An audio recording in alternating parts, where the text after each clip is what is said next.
Hello, everyone, and welcome to the Victory Loves Company podcast.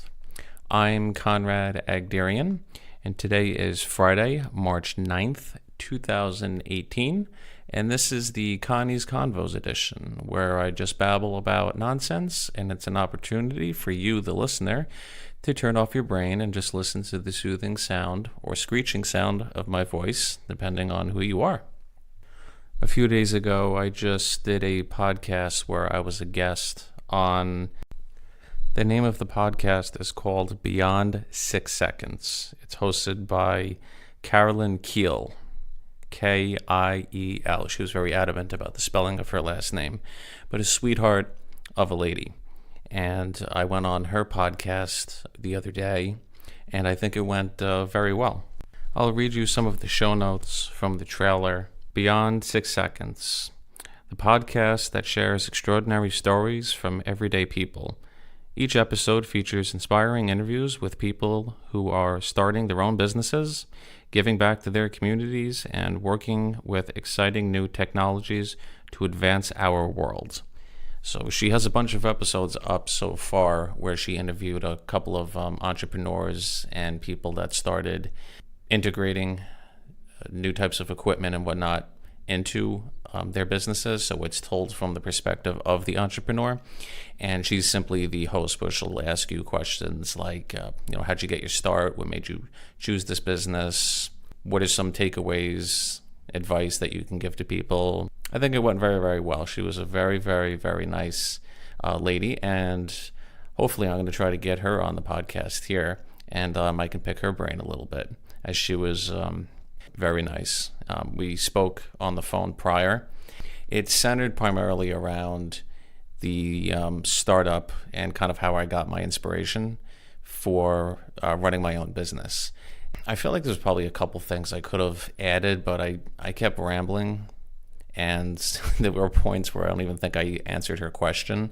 She's like, where do you see your business going? And I'm like, I saw growth for 9 consecutive years, and I'm going to feel sad about the way I handle it if the day comes where I don't beat from the year before, and just keep rattling like an idiot. And then I stop, like, I'm sorry, I hope I answered your question. And I'm just like, well, look, I'm like, as every business owner, they want to try to take over the world. But I think I got my timeline a little mixed up, so I'll actually clarify it for you here for those who are interested to know a little bit about me and how I got my start, if you didn't get a sense of that in a couple of earlier episodes. So like I said, I started my business in 2008. It was August of 2008, but I got the inspiration from my girlfriend's father in the summer of 2006. Now, at the time, I was still going through community college, and I really didn't have a set direction for my life. It was about a year where I came off of aviation school. Spring of 2006, summer of 2006, I was helping out my girlfriend's father, kind of doing the legwork of the transactions, like lifting the machines, delivering the machines, not really so much doing the customer service part of it because I suck at talking to people. And as a ex-cop, I'm sure he picked up on that. So I just kind of handled the meat and potatoes of the heavy lifting. I was working with him for about 2 summers, and I kind of got the inspiration that, I can probably do something like this, and I could probably do it a little better. Not that I was competing with him, but it just seemed like something that I wanted to do because, as I mentioned in my intro episode, I've been fired from every job I've ever had. And it's not because I'm a bad worker, it's just because I feel there are better ways to do things. Not that I have a problem with authority or taking orders. As a matter of fact, I take orders very, very well. But when it comes to little things, I just feel that if I don't have control over them, it kind of just drives me nuts. I guess it was about a year and a half later where I ended up purchasing used equipment, and I went into business for myself. And again, this would have been the summer of 2008. And at the time, I was kind of rounding the corner of getting my associate's degree from the community college that I was attending at the time. And it wasn't until, I guess, 5 months later, 4 months later, it's not really until I booked my first gig. It was November of 2008. It was shortly after Obama was elected into office. And from that point on, the gigs and the phone calls that I was receiving were just kind of dripping in, not a whole lot of activity. And it wasn't until about the spring of 2009, and at that time I already got my associate's degree and I was out of college. So I was still working, I was technically working 3 jobs. I was delivering flowers, I was delivering pizza, and I was just getting my side hustle on delivering slushy machines for my girlfriend's father. So there was a point where I was working 3 jobs. Oh, actually, no, I'm sorry. It was 4 jobs. In the midst of all that, I was still trying to get my business kind of off the ground, which was a pain in the ass in and of itself, as any entrepreneur will tell you. But you put in the sweat equity and you'll get there.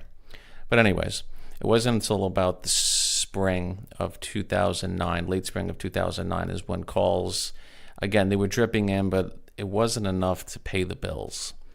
And it was late April of the same year is when I got accepted into Ramapo College in Mahwah, New Jersey. My major was in business with a marketing concentration. I knew I wanted to do something with business, but the other areas that were offered at the school were snooze fests. One was management, and the other one was accounting. And to this day, I still hate all of my accounting classes and anything related to it.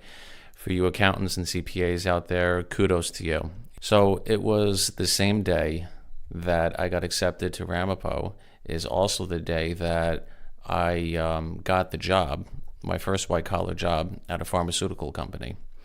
And I started working there in May, which was probably a couple of weeks later. So that was a good day. I got accepted into a private 4-year college so I can get my bachelor's degree, and I was set up with a nice white-collar job. Schooling didn't start until the fall, so I was able to work full-time in the summer while, again, delivering flowers on the weekends, delivering pizzas on the weekends, working for my girlfriend's dad on the weekends, and trying to get my business off the ground. So I worked at the pharmaceutical company from May 17th or 18th all the way up until August.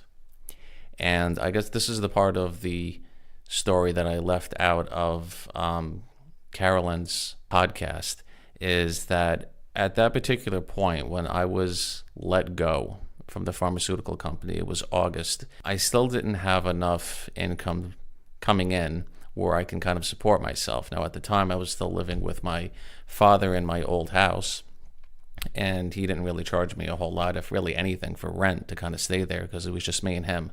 My sister had moved out. Everybody had moved out. It was just me and him in this big old house. I was kind of faced with a decision because it was a couple weeks after I got fired from the pharmaceutical company. I immediately started looking for other jobs. And my girlfriend's cousin's husband had a really comfortable job as a vice president of, I think, accounts, some kind of accounts or whatever it is. It was an international marketing company, which was right up my alley because that was my major. And I was faced with the daunting decision of choosing, should I commute into Manhattan or should I keep plugging away at my business? And I really couldn't make up my mind. But the bottom line is it was my decision to make, and I was the one that had to make the call. And I'm glad I made the decision I did, because I think about a year and a half later, my girlfriend's cousin's husband ended up leaving that job, and the company downsized their Manhattan building, and the guy was let go to pursue a similar career in Dallas. Now, as lovely as Texas is, and the couple times that I've been there, I don't know if I'm really ready to move there yet. But it was a blessing in disguise that I did not choose that path, because I don't think I would have advanced as quickly because I had an in with the guy, because he was such a high-ranking official within the company. I feel like that was my man that I would be able to kind of, lean on if I ever wanted to climb the corporate ladder, which, as you can tell by my track record, probably wouldn't have ended up well, because that probably would have been job like number 10 that I would have been fired from. So I ended up choosing building my business, and I was still going to school full time. And at that point, my business started to take off because I got a brand new website. I approached the marketing aspect of it a little differently. I started getting a little more referrals, and it reached a point that I would be in class and my phone would go off. And I would have to excuse myself in the middle of class, and I would always have like a little piece of paper and a pen in my pocket, because I wanted to get to these people before my competitors did. And I think customers can appreciate the fact that you return their phone calls much quicker, because there's nothing more frustrating than calling a company, getting a voicemail message, and then not hearing back from them. So I would call my clients and I would take their orders, and I guess for whatever reason, they liked me, they liked what they heard, and they ended up going with me, and that's how I was able to build my business. So now fast forward to my last day of class was in the middle of December. It was 2011. And at that point, my business was already established. I had a client list. Everything was good to go. I had a strong social media presence, referrals coming in. It was a steady income. And I was able to kind of let go of the flour thing, let go of the pizza thing. Actually, they let me go with the pizza thing. Like I said, the flour business was the only one where I didn't really get fired from. I just basically told my boss, hey, I'm still doing, chocolate fountains. I'm doing photo booths. I'm doing popcorn carts. I'm doing my concession business now. I don't think I'm really going to have enough time for you. So I slowly kind of phased out of that job. Just like in curling, in the Winter Olympics, get the person that kind of sets up the stone and they slide down the ice, and then they just gradually let go, and it just gracefully just drifts out of their hands all the way down the board. That's kind of what I did with the flowers. I gracefully let go. And I'm still on good terms with my boss. As a matter of fact, that's actually where my storefront is. So where did my girlfriend's father's business fit into this equation? Well, in June of 2010, he had a debilitating medical emergency that kind of forced him to retire from his side gig, as he was not physically able to run his little side business. So my girl and I basically kind of had to do it for him while he was in the hospital recovering from surgery, and while he was in rehab, building himself back up again. But I think at that particular point, he was done. I mean, as a cop, you swing the clock, you're not home that much. It's stressful, it's strainful, especially if you have a family or a large family. You don't really get to see your dad that much. There was his client list and his equipment, and I pretty much had bought the equipment from him and his client lists on discount, of course, because that's how I roll. And I basically merged the two companies together, his with mine. And at that point, a lot of his clients knew who I was already, because I've been working with his company for about 3.5, 4 years at that point. I just basically kind of took over. And when I did that, then my rental inquiries, as I call them, went through the roof again. So I'll take you back to December of 2011. I couldn't wait to get out of there. I knew that the degree, while it was a great thing to have, I was making a shit ton of money. I originally had started out as a side hustle. Now it turned into a very lucrative income. As soon as I left Ramapo, I just kind of jumped into the business thing head first, and I never looked back. And within about 2 years, I was able to move out of my house and move into the house that I currently reside in, which I later purchased from Gina's parents. Got a great deal on it, by the way. Again, that's how I roll. And everything has just been great. I got a great client list. I got great people that work for me.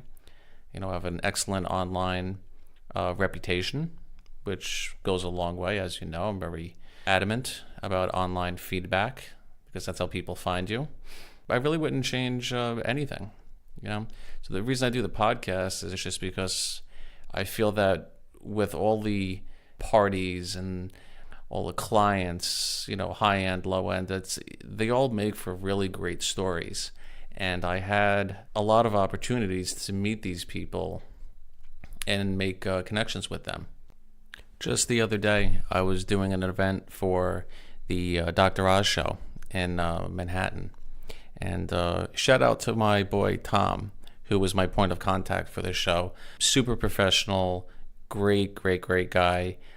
Their whole organization over at ABC is just a well-oiled machine is the best way to describe them. Everybody knows what they're doing.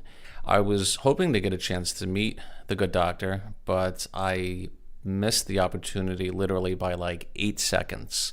It wasn't until day 2 when I went back to ABC, which is located on, I think, 66th Street. And I parked my car in a loading dock and I went upstairs and I texted my client. I said, hey, I'm here. And I'm waiting backstage and I see people are starting to crowd in. I guess would have been the afternoon show.